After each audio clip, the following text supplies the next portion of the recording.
Judge Rawlinson, may it please the court, Michael Paisner, representing appellant, the Boeing Company. Good morning. It feels like deja vu. Yes, we're here on the one-year anniversary of the last one. Is it the exact same day? I think it was one day off, yeah. I'd like to reserve 3 minutes for rebuttal. All right. It is undisputed that this case satisfies the threshold requirements for mass action status under CAFA, including minimal diversity, as plaintiffs are Washington residents and Boeing is a citizen of Illinois and Delaware.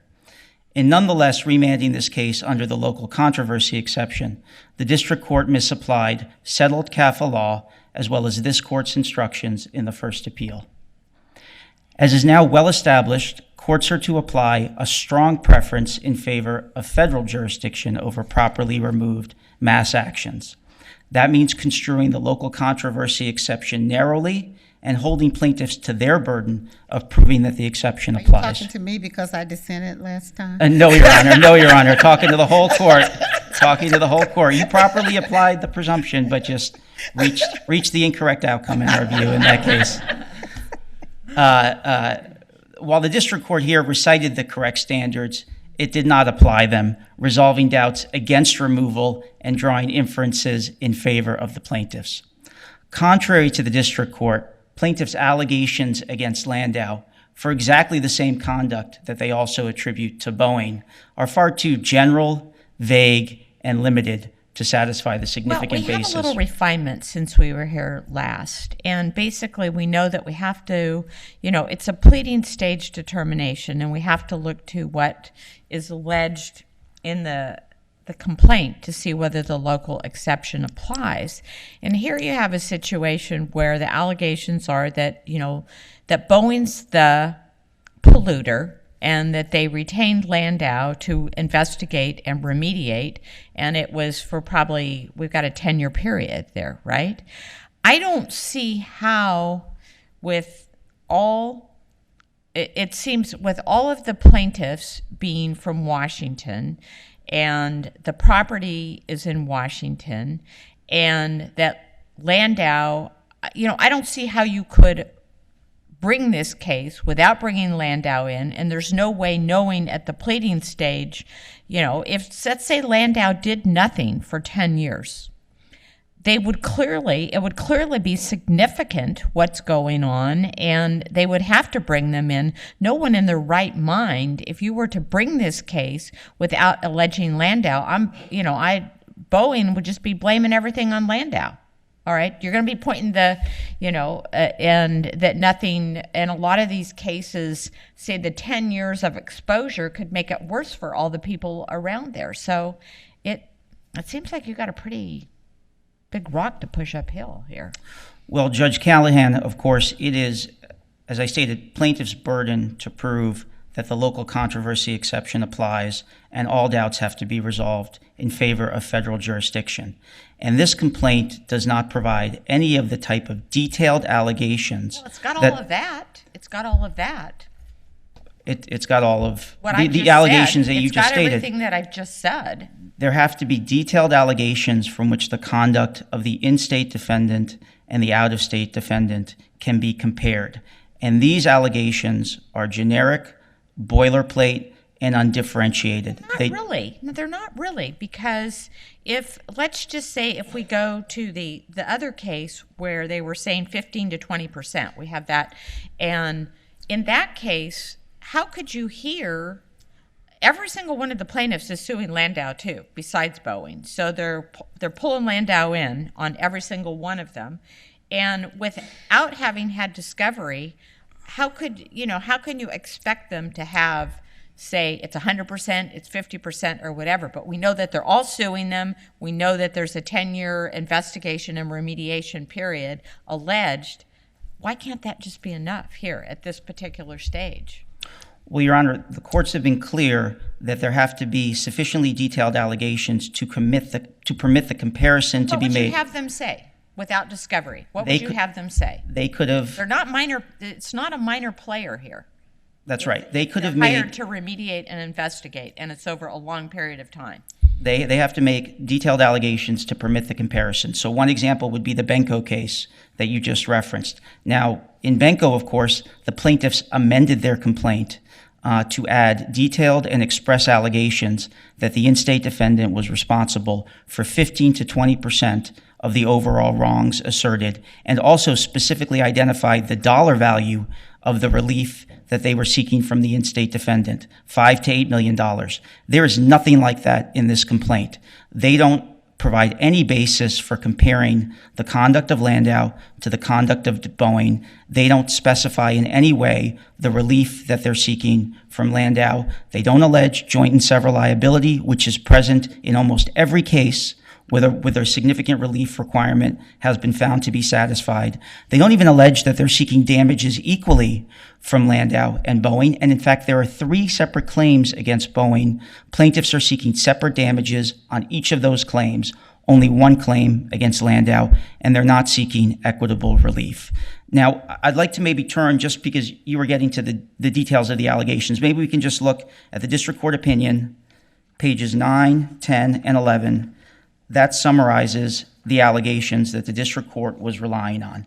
And basically the allegations are, and this pretty much sums it up, at a very high level, there was a plume moving off of the Boeing property in 2002. Landau knew about it. Landau and Boeing didn't conduct a proper remediation. Then there was a second plume moving off. Boeing and Landau knew about it and didn't conduct a proper remediation. It's hard to imagine more generic allegations. This doesn't even suffice to state a claim against Landau because there's no duty alleged from Landau to the plaintiffs. But even if it did, there is no indication about what specific role Landau played in the remediation activities. There is no indication about any interactions that Landau may have had with these specific plaintiffs. Instead, you simply get lumping Boeing and Landau together for every allegation, attributing all of the same conduct at a high level of generality to both companies. That just isn't enough. What is the effect of the fact that on prior appeal, though, there was the holding by this court, this panel, basically, that there was no fraudulent joinder of Landau? Well, of course, Judge Gilman... There had been no merit or no stating of a cause of action, presumably they would have found fraudulent joinder, wouldn't they? Fraudulent joinder is a very different standard than we're dealing with here. At a minimum, fraudulent joinder requires a showing of impossibility. It's pretty much the hardest standard to meet. At a minimum here, plaintiffs have to demonstrate that they meet the federal pleading standard for their claim, which requires a claim that is plausible on its face. This claim is not. But even if they've overcome that threshold, they bear the additional burden of providing detailed allegations that permit a comparison between the conduct of and the relief sought from the in-state and out-of-state defendant. And they haven't done it here. This is very similar to the Fifth Circuit's decision in Opelousas, which this court cited favorably in Benko. There you had similarly undifferentiated allegations against an in-state and out-of-state insurance company alleging that they had engaged in a fraudulent payment scheme. And what the court said is, those allegations do not suffice to carry significant basis because you can't make a comparison between the conduct of the in-state and out-of-state defendant based on those allegations. Now, here there's the further problem, which is that this complaint spans almost 5 decades. This is about Boeing's use of industrial solvents at the Auburn fabrication plant, its alleged release of those solvents into the ground, its entry into the agreed order with the State Department of Ecology to investigate and remediate the contamination, and then the remediation activities that occurred as Boeing's responsibility during the subsequent 10 years. Landau is at most a company that was brought in and hired to clean up contamination it had absolutely nothing to do with. This case is about Boeing's alleged contamination and its obligations. And Landau's alleged obligation to do the remediation since 2002. Why is that insignificant? Well, it's insignificant because it's supposed to be through the lens of an experienced lawyer or judge. And we would submit. But what if in the time that they were supposed to be doing remediation, that's when the plumes were going further and it was affecting more people and it was a longer exposure over a period of time? Why couldn't Landau be significantly responsible for exacerbating the situation?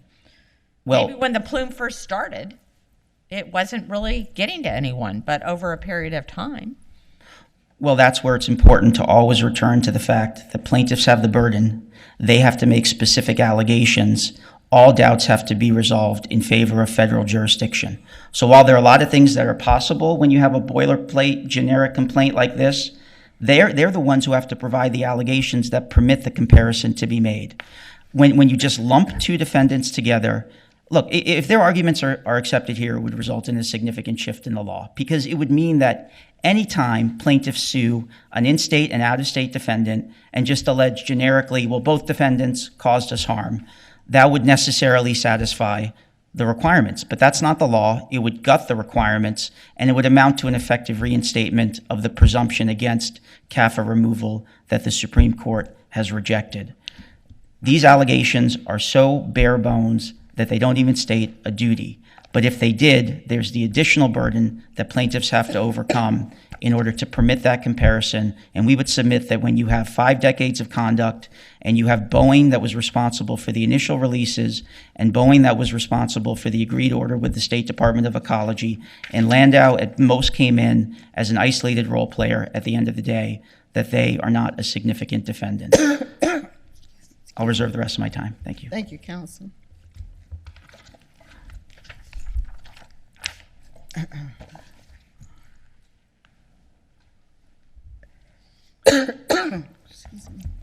May it please the court, David Bigelow and Elizabeth Donaldson on behalf of plaintiffs and appellees. This is the essence of a local controversy. In fact, as this court has said in Coleman, the local controversy exception is intended to identify a controversy that uniquely affects a particular locality. We are less than 30 miles away from a place in which Boeing, for decades, polluted virtually the doorsteps of the plaintiffs in this case. We are not just suing Boeing, however, as the court has already observed. We are claiming separate and distinct and discrete negligence claims against Landau, a company that holds itself out to be an engineering design firm whose specialty is environmental remediation. One of Boeing's claims in its papers to this court was that the plaintiffs did not specifically identify who Landau was, which seems somewhat ludicrous to the extent that Boeing actually hired them, to the extent that Boeing knew exactly who Landau was and what it was charged with. To suggest that we have not informed Boeing is Okay, absurd. but we have to go by the complaint. Okay, so what do you have in the complaint that establishes the local controversy? Paragraph 5.25, Your Honor, the claim that Landau, as a discrete actor, owed a duty to all plaintiffs to exercise reasonable care in their testing. We specifically, in fact, identify the testing that we believe and have alleged Landau was to do for the areas in which they had not once but twice identified plumes, to do a competent investigation, to do appropriate remediation, to do appropriate cleanup. We further allege, as an element of our damages, that Landau discreetly and individually is responsible for all of the costs associated with those tasks. Where's that in the complaint? That is paragraph 5.28. So is this the significant relief that you're seeking from Landau? We are seeking the relief of the difference in diminution in value, in part because as we Okay, I want it constrained to your complaint. constrained to the complaint, we are claiming the diminution in value of the properties as they would be without the pollution, but more particularly, as we allege, without the delay occasioned by Landau's malfeasance. What paragraph is that? Let me clarify that, Your Honor, so I can be absolutely sure. That's still 5.28 looks like. I believe that is 5.28. It may also encompass 5.27. Okay. We allege that Landau had an obligation.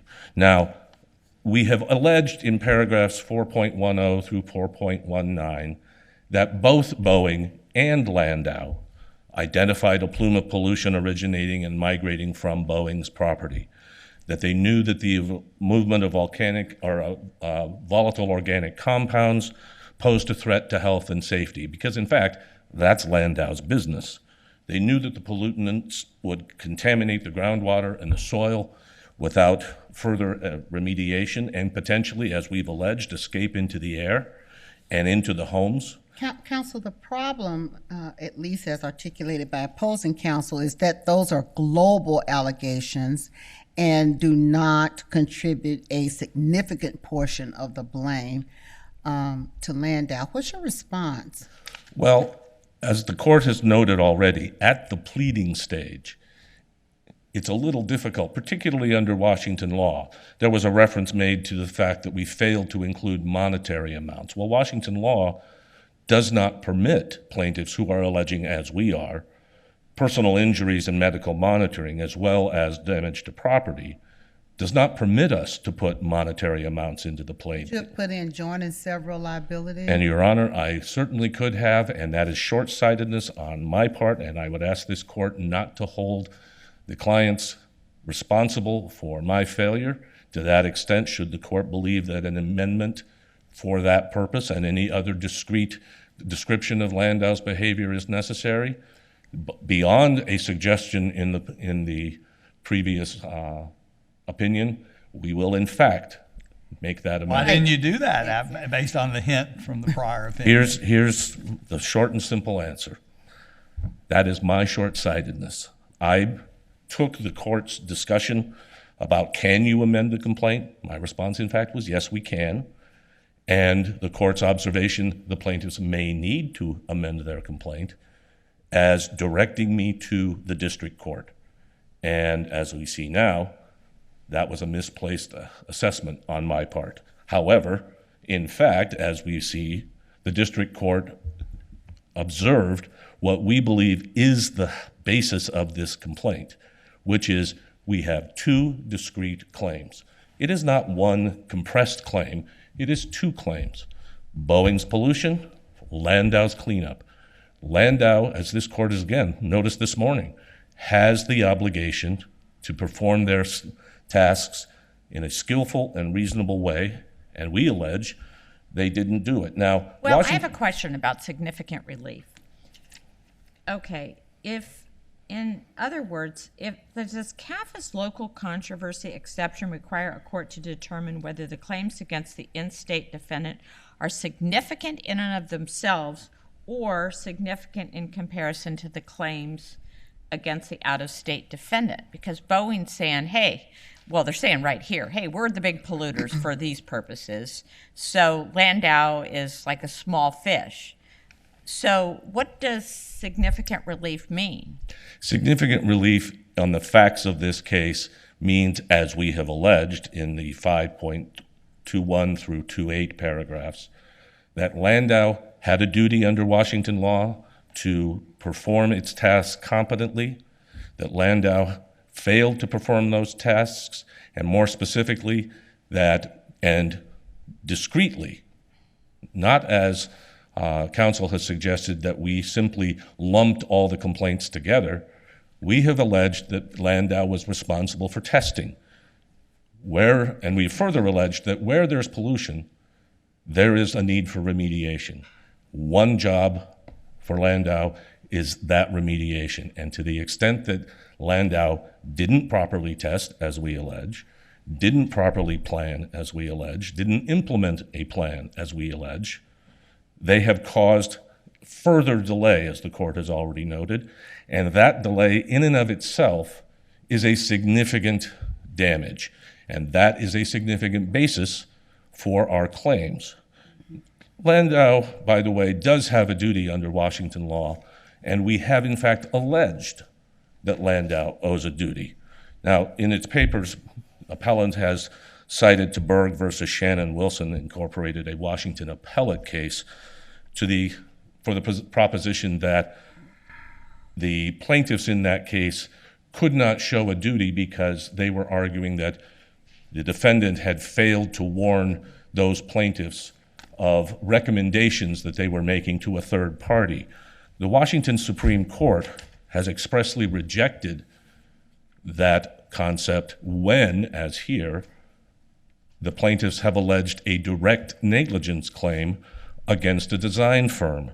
Under Michaels versus CH2M Hill, 171 Washington 2nd, 587, those plaintiffs alleged liability for the design firm's own active negligence. The Michaels court held that design professionals, such as Landau, have a duty to exercise the degree of care and skill as others in the community. And in paragraph 5.25, we alleged that Landau owed that exact duty to exercise reasonable care. We further alleged that Landau breached that duty in failing to reasonably investigate and document and track and test and contain. So to the extent that the appellants have claimed that there was no analysis, for example, of Landau's role, as they do in the brief at page 11, the second remand order, which is a plaintiff's excerpt of record, pages 56 through 59, notes that our first amended complaint claims that Landau affected, through its conduct and negligence, 100% of the plaintiffs. As this court has noted this morning, all the plaintiffs are suing Landau. The district court noted in its order that Landau, independent of Boeing, identified the two forms of pollution, that Landau knew, as we've claimed, that a failure to use reasonable care would cause further contamination and delay. And we have alleged further delay and further contamination and failure to properly inform our plaintiffs of what they were facing, because in terms of the actual property claims, Landau's failure, we allege, essentially amounts to exacerbating the stigma already available to the public, and its failure to contemplate how to avoid that or make a public declaration that everything's cleaned up, which hasn't happened, amounts to a significant element of damages. And again, the district court made clear in its remand order, at the excerpt of record, page 59, that we have asserted against Landau a separate and distinct negligence claim. And in our prayer for relief, by the way, the plaintiffs have asked for all of the damages against each defendant. We have not conflated the two defendants. We are asking that each defendant be responsible for its damages and for its behavior. I'm just curious, do you agree with Mr. Pasner's contention that CAFA requires a presumption in favor of removal to federal court? Your Honor, as a basic proposition, that is true. And literally days before we appeared before this panel last year, that wouldn't have been true until the Dart versus Cherokee Industries case came down from the Supreme Court. But independent of that, the courts that have addressed this issue, which is a fairly narrow level of scrutiny at this point, as Benko and Coleman have pointed out, have said that where it's a truly local controversy, then remand is the appropriate response. And this could not be a more local controversy. Now, to the extent that the appellants have claimed we failed to show that Landau's conduct is not important, to suggest that the Landau does not have its own independent duties of investigation and remediation is somewhat absurd. Of course, Landau had its own independent duties, and because we can sue Landau, and did under Washington state law, they have the same obligations as any other actor in terms of their negligence claims. Now, one aspect of the case I would commend to the court is the district court case of Anderson versus Hackett from the Southern District of Illinois. In fact, the district court that considered the Coleman matter at first blush used the Hackett case, which is 646 F sub 2nd 1041, as a template to determine whether this was, in fact, a separate and discrete behavior. Simply That court rejected argument that if the in-state defendant's behavior is not as bad as the out-of-state actor, then it's not significant. And in fact, what it found was if a local defendant's actions and the allegations against it are a significant aspect of relief for all the plaintiffs, as they are here, then there is in fact both a significant basis and a significant request So for is relief. it, but that kind of goes back to my question. Is it just significant as to Landau, or is it significant compared to Boeing? Well, here's the problem Or with, is it both, or what are you saying? we would argue that that Landau's own conduct is a significant basis of relief. In fact, as the Anderson court pointed out, if we had simply sued Landau for this conduct, which we could under Washington law, we would be entitled to the same relief we're suggesting now, which would therefore make it a significant claim. So independent of Boeing, we have asked for significant relief, and we have a significant basis based on Landau's own negligence. Finally, But What if about it- Ms. But Callahan? if it's compared to Boeing, is it significant? certainly, because the pollution is Boeing's behavior. The cleanup is Landau's. To the extent that Landau has an independent duty to perform that cleanup properly, yes, compared to Boeing's, it is significant.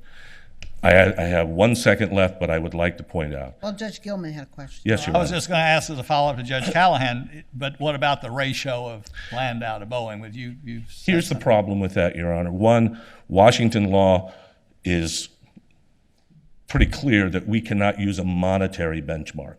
We can't put down how much each of these people owes to us. As far as a percentage of harm, to the extent that it was easier to do in Banco because those were sums certain, those were monetary amounts that could be identified, we can't do that here. To But the- once you were in federal court and were invited to amend your pleading, were you still hamstrung by the Washington law? No, Your Honor, we were not. Well, to the extent that, again, and please don't hold this against my plaintiffs, to the extent that I was looking at, did we meet the requirements for remand?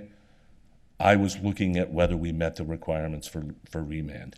But as a practical matter, I don't believe we can put in dollar amounts because the process is ongoing.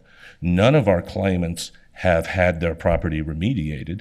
None of our claimants know whether there is any particular medical monitoring required.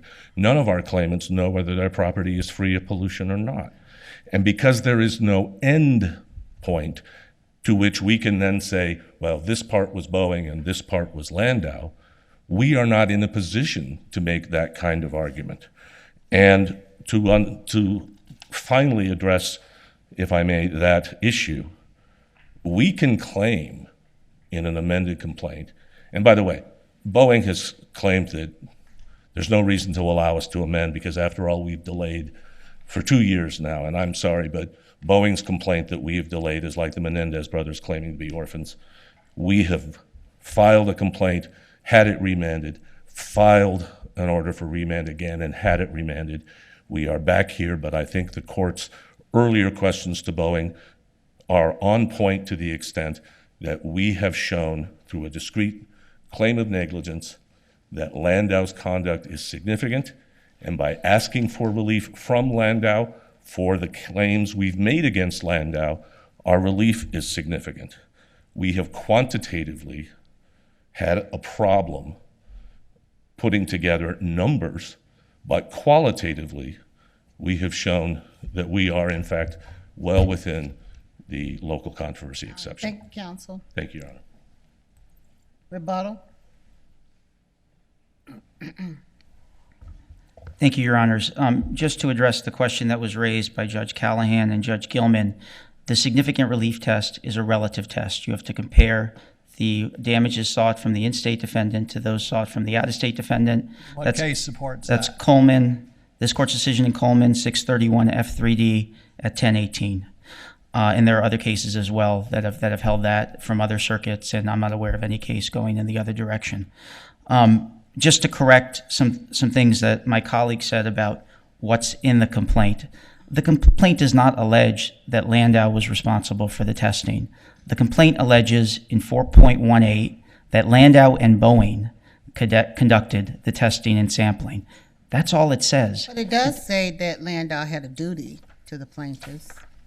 Yes, it alleges that Landau had a duty, and if that's all that you have to do, then the Well, that was one burden. of the things you said it did not allege, but when you were ticking off the things that it didn't have, you said one of them was there was no duty alleged, but there was a duty alleged. Well, Judge Rawlinson, we acknowledge there was a duty alleged. Our position is that does not state a cognizable duty under Washington law, and the only theory that plaintiffs rely on in their briefing is third-party beneficiary status. They haven't alleged that they're third-party beneficiaries of the Boeing-Landau contract. They haven't stated a third-party beneficiary claim. You have to plead it. You can't just plead negligence and then expect the court to fill in the gaps with claims that you haven't even raised. And then, even if they had pled it under clear Washington law, as the district court found, there is an express disclaimer of third-party rights in the Boeing-Landau contract. Hey, look, Coleman says you look only at the complaint, right, to determine Yes, jurisdiction. but the contract is incorporated into the complaint. It's referenced in the complaint. This court can take judicial notice. The district court took judicial notice of the contract, and that would be consistent with limiting it to the complaint. But in any event, they haven't pled third-party beneficiary. Let me just focus on significant. Counsel, before we leave Coleman, could you tell me the specific language on page 1018 that you're relying on to say that there must be a comparison between the defendants?